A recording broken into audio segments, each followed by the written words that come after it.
The executive conference room at Donovan Technologies was exactly how I remembered it from childhood. Cold, modern, and designed to intimidate. Glass walls on 3 sides, a marble table that seated 20, and leather chairs that cost more than most people's monthly rent. I sat at the far end near the door in the spot usually reserved for interns taking notes. My father, Marcus Donovan, stood at the head of the table in his signature navy suit, his presence commanding every inch of the room. At 62 he still had the build of the college linebacker he'd once been and the personality to match. When Marcus Donovan spoke, people listened. When he decided something, it happened. Today he'd decided to restructure the company. "Thank you all for coming on short notice," Dad said, his voice carrying that blend of authority and charm that had built a tech empire. "I've called this meeting because Donovan Technologies is at a critical juncture. We've been coasting on legacy products for too long.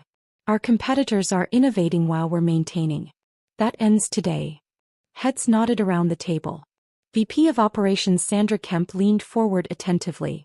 Chief Technology Officer Raymond Pierce adjusted his glasses. Marketing Director Jennifer Walsh had her tablet ready, already taking notes. "I've been reviewing our organizational structure," Dad continued, clicking to a presentation slide showing the company hierarchy. "And I've identified significant inefficiencies. Positions that exist out of tradition rather than necessity. People who draw salaries without contributing proportional value." He paused, letting that sink in. "My father built this company on merit," Dad said. "When you performed, you advanced. When you didn't, you were gone. Somewhere along the way we got soft. We started keeping people around for the wrong reasons. Loyalty, history, sentiment. That's not business. That's charity." Sandra Kemp nodded vigorously. "The market doesn't reward sentiment." "Exactly," Dad said. "Which is why, effective immediately, we're implementing a comprehensive performance review. Every position will be evaluated based on quantifiable metrics. Revenue generation, cost savings, strategic value. If you can't justify your salary with numbers, you're gone." I kept my expression neutral, my notepad open in front of me. I'd learned years ago that reacting only made things worse. "Now, I know what some of you are thinking," Dad continued. "Marcus, doesn't this create instability? Won't people be worried about their jobs?" He smiled. "Good. They should be. Comfortable employees are complacent employees. Fear drives performance." Raymond Pierce cleared his throat. "What about departments that don't directly generate revenue? Engineering, will be evaluated on innovation output and patent generation," Dad interrupted. "I'm not saying we only value sales. I'm saying everyone needs to prove their worth. Including family." The room went very still. Dad's eyes landed on me, sitting quietly at the end of the table. "My son Alex has been with the company for 5 years. Started right after college, which many of you know. He works in our strategic development department, which sounds impressive until you ask what strategic development actually means." A few awkward laughs rippled through the room. "Alex's department was created to give him a place in the family business," Dad said bluntly. "Because that's what fathers do, we try to help our children. But I've reviewed the numbers, and strategic development has cost this company $2 million in salary and overhead over 5 years. The return? 3 proposals, none of which were implemented. 0 patents. 0 revenue. 0 measurable impact." I felt 20 pairs of eyes on me. I kept my pen moving across the notepad, writing nothing in particular. "This is exactly the kind of dead weight I'm talking about," Dad continued. "We created a department because I felt obligated to give my son a job. Not because the company needed it. Not because Alex had earned it. That's charity, not business." Jennifer Walsh looked uncomfortable. "Marcus, isn't strategic development about long-term planning? That's hard to quantify in 5 years." 5 years is an entire business cycle," Dad cut her off. "In 5 years our competitors have launched new product lines, entered new markets and doubled their valuations. What has strategic development done? What has my son accomplished beyond collecting a paycheck?" He pulled up another slide showing my department's budget versus output. The numbers were damning when presented that way. All cost, no obvious return. "I'll tell you what he's accomplished," Dad said. "He's proven that nepotism doesn't work. That giving someone a position because their family is bad business. And that's a valuable lesson actually. One that informs our entire restructuring. Sandra Kemp seized the opportunity. I've always believed merit should be the only factor in advancement. No offense, Alex, but your father's right. Strategic development hasn't delivered results. None taken, I said quietly. Dad's eyebrows rose slightly. He'd expected more resistance. See? Even Alex understands. He knows he hasn't earned his position. That's honest, at least. So what's the proposal? Raymond Pierce asked. Strategic development is eliminated, Dad said. Effective end of quarter. The budget gets reallocated to R&D and sales, where it can generate actual returns.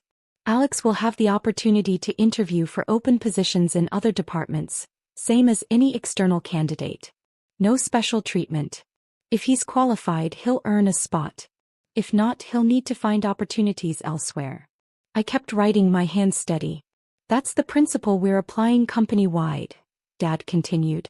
No more sacred cows. No more untouchable positions.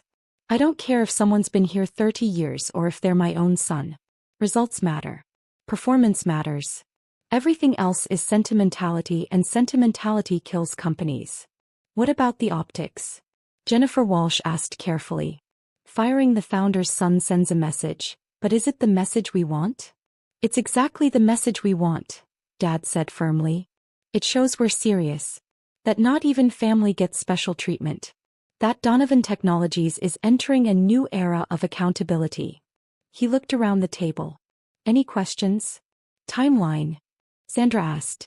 Performance reviews start next week. Decisions finalized within 30 days. Restructuring complete within 60. We move fast and decisively. Board approval? Raymond asked. Dad waved dismissively. I control 51%. My wife Helen holds another 12. We've discussed it, she's on board. That's 63%, more than enough to approve any structural changes. What about other shareholders? Someone asked. Minor stakes, Dad said. Legacy investors, employee stock options, that kind of thing. Nothing significant. Nothing that affects decision-making authority. He clicked to the final slide. A new organizational chart with several departments eliminated or consolidated. Strategic development was gone completely. My name wasn't anywhere on the chart. This is our future, Dad announced. Lean, efficient, performance-driven. Questions? Sandra Kemp practically glowed. I think it's bold and necessary. Companies that don't evolve die. Agreed, said Raymond. Though I'd like to review the R&D allocation numbers more carefully. Of course, Dad said. But the overall direction is set. We're cutting dead weight starting with... He gestured toward me. Well, you all know where we're starting. A few people laughed.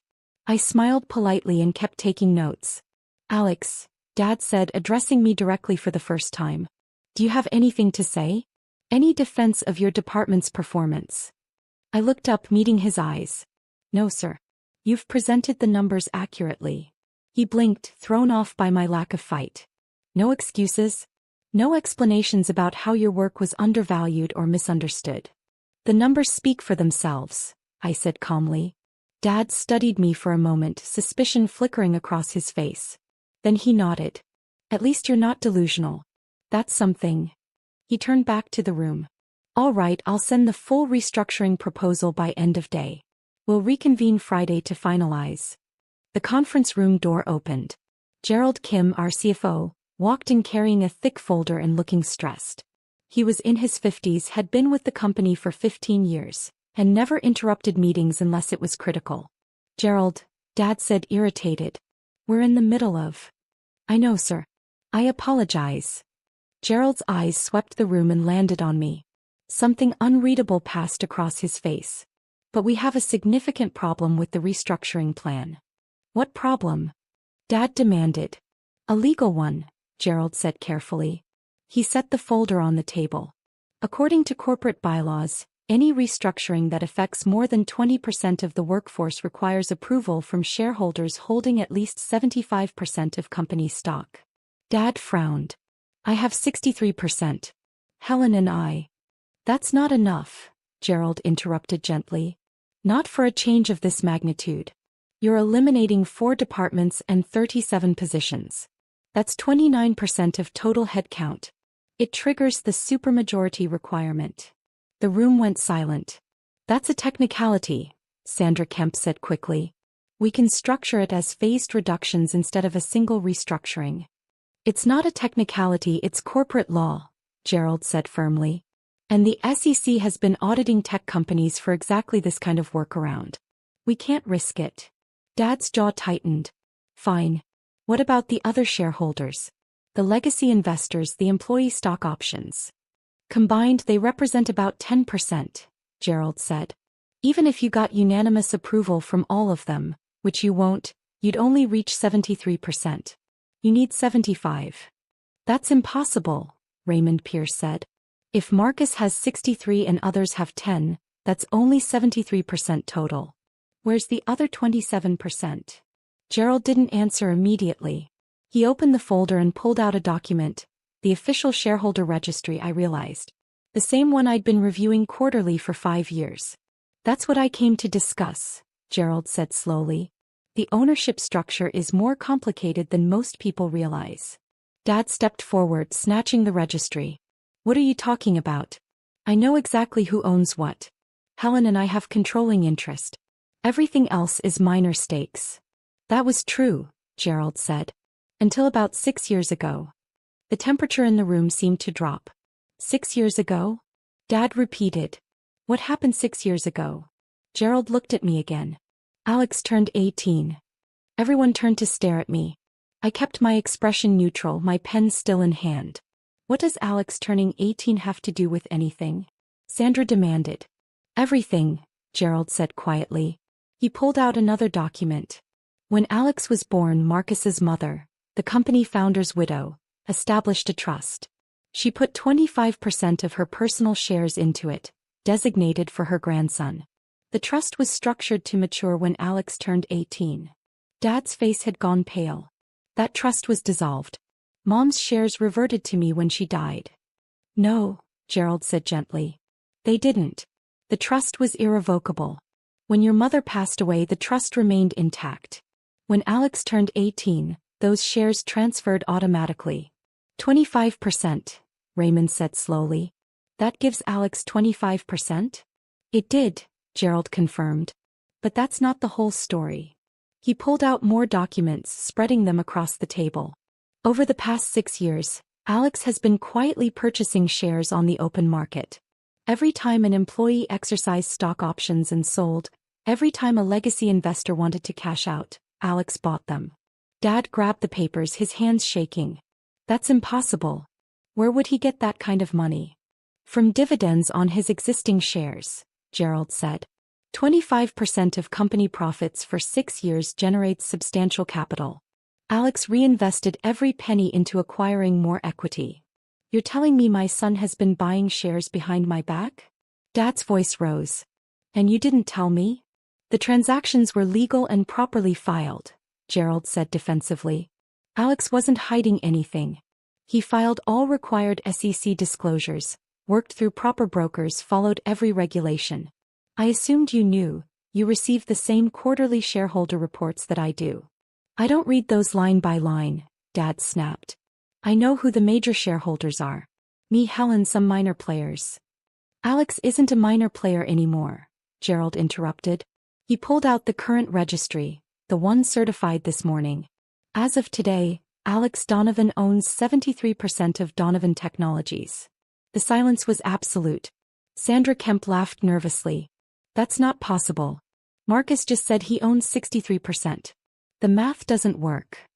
The math works perfectly if Marcus doesn't actually own 63%, Gerald said. He looked at Dad. When was the last time you personally verified your holdings? Dad's face had gone from pale to red. I don't need to verify. I know what I own. Helen and I control. You control 18%, Gerald said quietly. Helen has 12. That's 30% combined. No, Dad said flatly. No, that's wrong. I inherited 43% from my father. Helen and I each added 10 through purchases over the years. That's 63. You inherited 43, Gerald confirmed. But you sold shares twice. In 2015, you sold 15% to finance the acquisition of CloudSync Systems. In 2019, you sold another 10% to cover losses from the Dataflow investment that went bad. Dad's mouth opened and closed. Those were bought back. I repurchased those shares. You tried, Gerald said. But you were outbid both times. The buyer paid premium prices above market rate. You couldn't match it. Who bought them? Sandra demanded. Gerald gestured toward me. Alex did. Every eye in the room fixed on me. I set down my pen and met their stares calmly. You, Dad whispered. You bought my shares? I bought available shares on the open market, I corrected quietly. At fair market value through proper channels. The same way any investor would. With my money. Dad shouted. With dividends from shares my mother gave you. With my money, I said. From my shares. Which generated dividends that I invested. That's called smart capital management. Raymond Pierce was pulling up numbers on his tablet. If Alex has 73%, that means Marcus and Helen's 30 combined. He's been the majority shareholder for years? Since he was 22, Gerald confirmed. 4 years ago Alex crossed 51%. Every quarter since I've sent the shareholder reports showing his growing stake. I assumed everyone knew. I didn't read them. Dad exploded. I trusted you to tell me if something important. He cut himself off, realization dawning. You knew. You've known for 4 years that my son was the majority shareholder and you didn't tell me. It was in the reports, Gerald said carefully. I documented everything properly. I assumed if you wanted details you'd ask. Assumed, Dad repeated dangerously. Also, Gerald added, his voice even quieter, Alex asked me not to make a big announcement. He said he wanted to learn the business first, understand operations, prove himself before revealing his position. Prove himself. Sandra said incredulously. He owns the company. Which is exactly why I wanted to prove myself, I said, speaking up for the first time.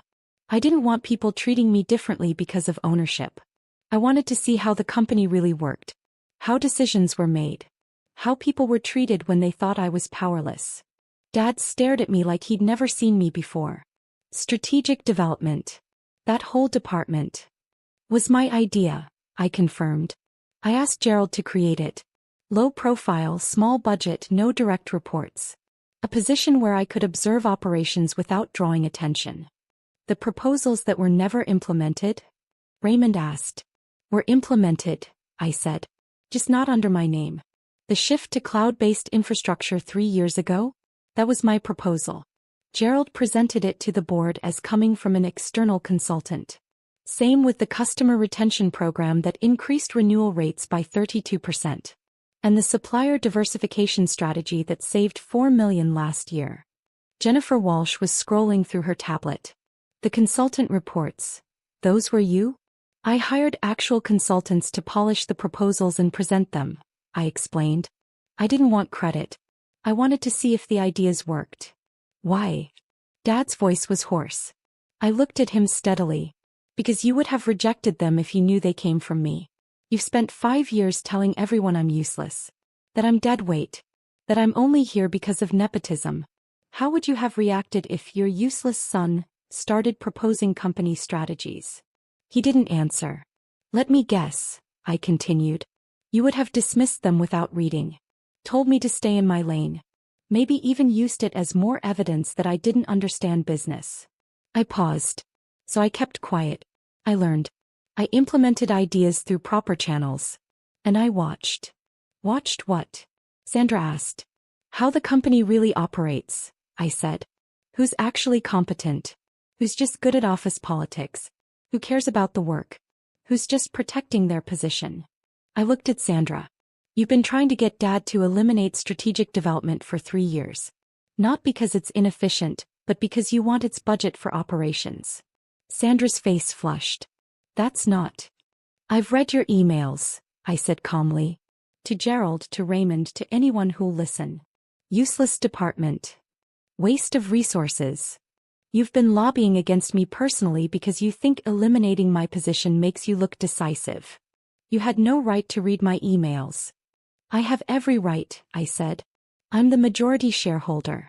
I have access to all company communications. I turned to Raymond. You've been selling company information to competitors. Nothing classified, nothing illegal.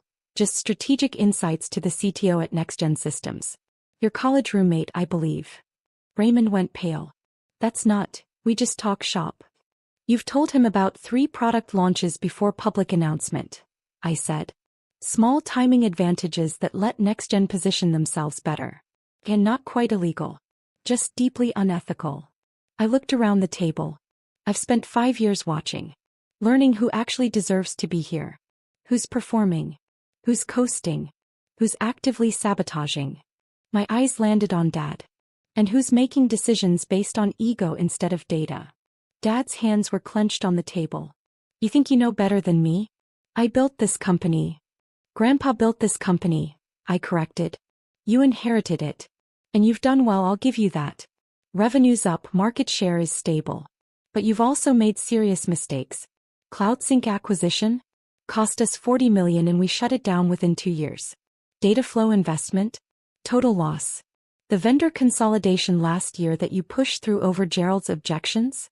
It saved money short-term but created supply chain vulnerabilities that almost shut down production last month. Gerald nodded reluctantly. That's accurate. You want to talk about dead weight? I continued. Let's talk about real performance metrics. Strategic development. My department. Cost $2 million over 5 years. Your bad acquisitions and investments cost us $63 million. But you're cutting me because I'm an easy target. Because firing your son makes you look tough and decisive. Dad's face was bright red. Everything I did was to grow the company. Everything you did was to prove you're as good as Grandpa, I said quietly. That's what this has always been about. You inherited a successful company and you're terrified of being seen as just a caretaker. So you make bold moves, take big risks, sometimes without proper analysis. Because bold is better than careful in your mind. Because you'd rather fail big than succeed small. The room was silent. This restructuring?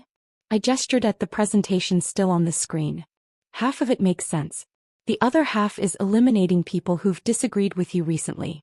Jenny Walsh pushed back on the marketing rebrand. Raymond questioned the R&D budget. Sandra just wants their budgets. But you're not making cuts based on performance. You're making cuts based on control. You don't know what you're talking about, Dad said, but his voice had lost its power. I know exactly what I'm talking about, I said. I've been studying business since I was 12. Got my MBA at 23. Fully paid for by my trust fund, by the way, not company money. I've read every book Grandpa recommended, studied every strategy you implemented, analyzed every decision this company has made since I was old enough to understand quarterly reports. I stood up slowly. I'm not here because of nepotism, Dad. I'm here because Grandma knew what she was doing when she set up that trust. She saw how you operated. She loved you, but she also understood that you'd never voluntarily share control. So she made sure I'd have a stake. A real stake. Not 5 or 10% that you could ignore. 25% that would mature when I was old enough to do something with it. She had no right, Dad started. She had every right, I interrupted. They were her shares. Her company originally. She and Grandpa built it together. And she chose to ensure the next generation had real ownership. Not a token position. Not a pity job. Actual power. Gerald cleared his throat. For the record, Alex's grandmother discussed the trust structure with me before she died. She was very specific that Alex should have enough ownership to protect the company's legacy if it became necessary. Protect it from what? Dad demanded. From me. From short-sighted decisions, I said. From ego-driven moves that prioritize looking successful over being successful. From exactly the kind of restructuring you announced today, cutting people not because of performance but because you want to look decisive. I picked up the shareholder registry Gerald had brought. You were going to eliminate strategic development. Fire me, basically. Did you run retention analysis? Calculate the impact on company morale? Consider what it signals to fire the founder's grandson publicly. It signals accountability. Dad said. It signals desperation, I countered. It tells the market that Donovan Technologies is struggling badly enough that even family isn't safe. Stock would drop 12 to 15% within a week. I ran the projections. Raymond was nodding slowly. He's right. The optics would be terrible. Plus, I continued, you were going to consolidate R&D and engineering under Sandra's operations umbrella. Which sounds efficient until you realize that operations focuses on cost-cutting while R&D needs investment freedom. You'd strangle innovation within 6 months. Sandra started to object, but Raymond cut her off. Also true. I've been fighting that consolidation for 3 years. I looked around the table. Here's what's actually going to happen. The restructuring is cancelled. Strategic development stays as is. Sandra, your attempt to expand operations control is denied. Raymond, you're on notice about the competitor communications. Stop it or you're gone. Jenny, good job pushing back on bad ideas. Keep doing that. You can't just, Sandra started. I can, I said calmly. I own 73%. I have complete decision-making authority. This entire meeting? Dad needed my approval for all of it. The restructuring, the cuts, the new direction. None of it happens without my signature. I turned to Gerald. Correct. Gerald nodded. Correct. Any major structural changes require approval from shareholders holding 75%. But for most operational decisions, simple majority rules. Alex can approve or reject virtually anything. Dad sank into his chair, all the fight drained out of him. You let me announce an entire restructuring knowing I couldn't implement it? I let you reveal your real priorities, I said. I wanted to see what you'd do when you thought you had complete control. How you'd treat people. What decisions you'd make. I paused. You confirmed everything I suspected. You're a good operator, Dad. But you're not a good leader. You don't value people. You don't listen to disagreement. And you're willing to sacrifice anything, including your own son, to maintain your image. Alex, Dad said quietly. His voice was broken. I'm your father. I know, I said. Which is why this is hard. But Grandma gave me this responsibility for a reason. Not to hurt you. To protect what she and Grandpa built. I gathered my materials. Here's what happens next. Gerald, schedule a proper board meeting for Friday. We're going to review operations thoroughly and make strategic decisions based on data, not ego. Everyone at this table will present their actual performance metrics, and we'll make decisions from there. What about the CEO position? Sandra asked. I looked at Dad. He looked old suddenly. Tired. Dad stays as CEO, I said. He's good at operations, at external relationships, at the day-to-day running of the company. But major strategic decisions go through me. Think of it as checks and balances. And if I refuse? Dad asked quietly. Then you resign and I appoint someone else, I said bluntly. But I'd rather not do that. Despite everything, you're good at your job. You're just bad at respecting other people. We can work with that if you're willing to change. Dad looked at me for a long moment. When did you become so calculating? I learned from you, I said. The difference is I use calculation to protect people, not to eliminate them. I headed for the door, then paused. Oh, and Dad? Strategic development isn't going anywhere. In fact, I'm expanding it. We're going to focus on long-term company sustainability, employee development, and ethical growth strategies. All the things you consider soft until they cost you money. Alex, Gerald called out. You'll need to sign off on the quarterly projections by tomorrow. Send them to my office, I said. My actual office. I think it's time I moved out of the strategic development corner and into something more appropriate for the majority shareholder. I left them sitting in stunned silence. In the hallway, I finally let myself breathe. My hands were shaking slightly, adrenaline, not fear. 6 years of preparation, 5 years of watching and learning, one perfectly timed reveal. My phone buzzed. A text from Gerald. Your grandmother would be proud. Oh, I'm proud. I smiled and typed back. Thanks for keeping the secret. I kept the documentation accurate. You kept the vision alive. We make a good team. Behind me, through the glass walls, I could see the meeting dissolving into chaos. Sandra was arguing with Raymond. Jenny was on her phone, probably calling her team. Dad sat alone at the head of the table, staring at the shareholder registry like it was written in a foreign language. Tomorrow we'd start fixing things. Properly analyzing departments. Making decisions based on performance, not politics. building the kind of company Grandma and Grandpa had envisioned, one that valued both results and people. But today I'd proven that dead weight isn't about job titles or family connections. It's about who actually understands what makes a company worth running. And Marcus Donovan had just learned that his useless son understood it better than he ever had. My phone buzzed again. Another text from Gerald. Board meeting Friday at 9 a.m. Should I reserve the head seat for you? I thought about it, then typed, no. Dad can keep the head seat. I'll sit where I always have. Let him learn that power isn't about where you sit. You're definitely your grandmother's grandson. I smiled and headed toward the elevators. I had 5 years of strategic development proposals to unbury and properly implement. A company to steer toward sustainable growth. And a father to teach that charity isn't about giving people jobs they don't deserve. It's about giving people the chance to prove what they're really capable of.